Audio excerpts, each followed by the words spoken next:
रश्मि की उम्र यही कोई 20-22 साल की होगी। 2 साल पहले बस दुर्घटना में उसके माता पिता का देहांत हो चुका था। उसका इस दुनिया में अपना कहने वाला कोई भी नहीं था। रश्मि को पढ़ने का बहुत शौक था। उसके पिता उसे कलेक्टर बनाना चाहते थे। उन्होंने रश्मि की पढ़ाई में कोई कसर नहीं छोड़ी, मगर उनकी अचानक हुई मौत से जैसे रश्मि के सारे सपने बिखरने लगे। घर में जो कुछ भी जमा पूंजी बची थी, उससे रश्मि ने किसी तरह अपने कॉलेज की पढ़ाई पूरी की। उसके मन में अभी भी कलेक्टर बनने का सपना फल फूल रहा था, मगर पैसे की समस्या मुंह बाए खड़ी थी। पर रश्मि ने भी हार नहीं मानी। अपनी कलेक्टर की पढ़ाई जारी रखने के लिए उसने एक घर में खाना बनाने और बर्तन मांजने की नौकरी कर ली। जब उसके दोस्तों ने कहा, अरे रश्मि, तू पढ़ी लिखी ग्रेजुएट होकर अब बर्तन मांजने और खाना बनाने का काम करेगी?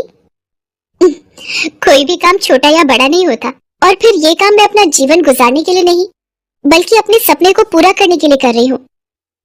फिर रश्मि ने काम शुरू कर दिया। दिन भर वो जी तोड़ मेहनत करती और शाम को घर आकर पढ़ाई करती। जहाँ वो काम करने जाती थी, वहाँ से उसका घर करीब 5 मील पर था। तेज चलने पर भी 9 बजे रात से पहले घर नहीं पहुँच पाती थी। रात को लालटेन के सामने थकी हारी पढ़ने बैठती और ना जाने कब सो जाती, उसे पता ही नहीं चलता। उस पर इतना जी तोड़ काम करने के बाद भी उसकी कमाई इतनी नहीं हो पाती थी कि वो तैयारी के लिए सारी किताबें खरीद पाती। कोचिंग करना तो दूर की बात थी। फिर भी रश्मि हिम्मत नहीं हार रही थी। जिस घर में रश्मि काम करती थी, उस घर का बेटा अमित भी यूपीएससी की तैयारी करता था। एक दिन काम करते हुए रश्मि ने अपनी मालकिन से पूछा, माँ जी, क्या अमित भैया भी यूपीएससी की तैयारी कर रहे हैं? हाँ, पर तुझे उससे क्या? तू अपना काम कर। बड़ी आई इंक्वायरी करने वाली की कौन क्या पढ़ रहा है। मालकिन की बातें सुन रश्मि ने जल्दी जल्दी अपना काम निपटाया और घर जाने को तैयार हुई। तब मालकिन ने कहा, कल जरा जल्दी आना, कुछ मेहमान आने वाले हैं घर पर, उनका खाना बनाना है। तेरे जो एक्स्ट्रा पैसे लगेंगे मैं दे दूंगी। माँ जी, मुझे पैसे नहीं चाहिए। अगर अमित भैया की पुरानी यूपीएससी की किताबें मुझे मिल जाए तो बड़ी मेहरबानी होगी। तभी अमित वहाँ आ जाता है। रश्मि की आखिरी बात उसके कानों में पड़ जाती है। वो उसका मजाक उड़ाते हुए कहता है, अच्छा, तो तू कलेक्टर बनेगी है? अरे औकात में रह अपनी। तुझे पता भी है कि यूपीएससी क्या चीज है? अच्छे अच्छों को नानी याद आ जाती, नानी। तेरे जैसे लोग कलेक्टर बनने लगे तो हो गया देश का उद्धार। अमित की बात पर उसकी माँ भी जोर से हंस पड़ी। रश्मि दुखी मन से वहां से निकल पड़ी। इस बात ने उसे थोड़ा दुखी तो किया, मगर उसके हौसले को तोड़ नहीं पाई। चाहे कितना भी मजाक उड़ा ले मेरा, मैं तो अपने सपने को पूरा करके ही दम लूंगी। आज से मैं 10-10 घंटे पढ़ूंगी। अब चैन से उसी दिन सोऊंगी जब मेरा सपना पूरा हो जाए, और अगर मैं इस सपने को पूरा करने के लिए मर भी गई तो वही सही। रश्मि ने ठान तो लिया, मगर किताबों की समस्या अभी भी हल नहीं हुई थी। अगले दिन वो फिर काम पर गई। वहाँ उसने सारे मेहमानों का खाना बनाया और जब सब मेहमान खा पी कर चले गए, तब वो मालकिन के पास गई और बोली, माँ जी, सारा काम हो गया। आपने कहा था कि आप कुछ एक्स्ट्रा पैसे देंगी। अगर कुछ पैसे मिल जाए तो मैं उनसे किताब खरीद लूंगी। मालकिन का सारा काम तो हो गया था, इसलिए उसके मन में कुटिलता पनप गई। उसने कहा, अरे तुझे किताबें ही चाहिए ना, तू अमित की किताबें लेती जा और उन्हें पढ़कर वापस कर देना। रश्मि को यही तो चाहिए था। उसने तुरंत हामी भर दी। फिर उसकी मालकिन ने अपने बेटे अमित को बुलाया और कहा, बेटे, इसे अपनी कुछ किताबें दे दे, ये 2-3 दिनों में उसे पढ़कर वापस कर देगी। माँ के कहने पर अमित ने अपनी कुछ किताबें लाकर रश्मि को दे दी। इसके बाद तो जैसे ये सिलसिला ही चल पड़ा। मालकिन रश्मि से मनचाहे काम करवाती और बदले में उसे कुछ किताबें पढ़ने को मिल जाया करती थी। मालकिन को इसमें अपना फायदा नजर आता था। उधर किताबें मिलने से रश्मि में एक नया जोश भर गया। अब वो दुगने उत्साह से अपनी तैयारी करने लगी। अमित की वो किताबें जो अलमारी में रखी धूल खा रही थी, उनके भी भाग्य जाग गए। एक दिन मालकिन ने काम करती हुई रश्मि से पूछा, क्यों रश्मि, तेरी पढ़ाई कैसी चल रही है? अब तो तुझे किताबें भी मिल रही हैं।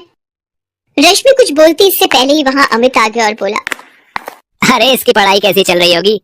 सारा दिन तो ये यहाँ रहती है, पढ़ाई क्या खाक करेगी? क्यों रश्मि, तुझे पता भी है कि इस परीक्षा में कितने पेपर होते हैं? हाँ भैया, मुझे पता है कि इसमें कितने पेपर होते हैं। मेरी तैयारी दोनों पेपरों के लिए पूरी है। अच्छा, तुम मेरे एक सवाल का जवाब दो कि खजुराहो के मंदिर का निर्माण किसके शासनकाल में हुआ था? अमित की हवा निकल गई। उसे इस सवाल का जवाब नहीं पता था।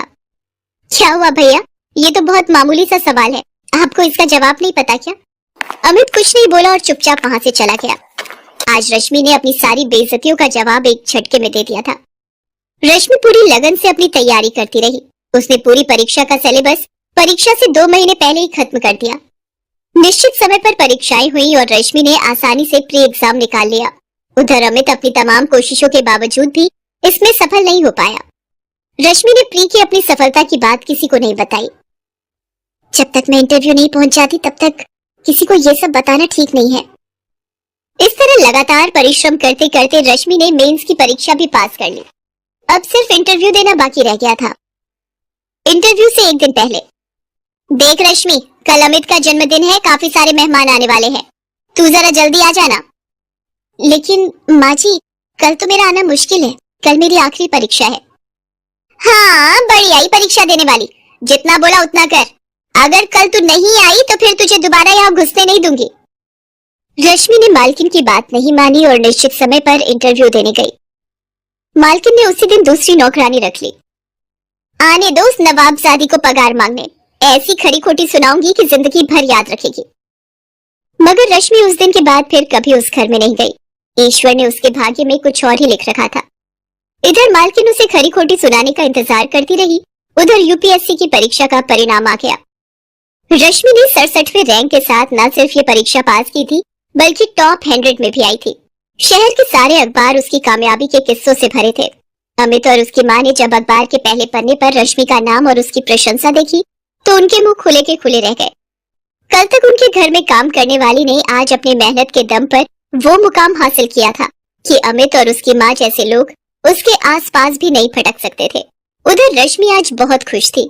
आज उसकी सफलता ने न सिर्फ उसका और उसके पिता का सपना पूरा किया था बल्कि अमित और उसकी माँ जैसे लोगों के मुंह पर ताले भी लगा दिए थे, जो किसी की हैसियत देखकर उनके दिमाग का अंदाजा लगाते हैं।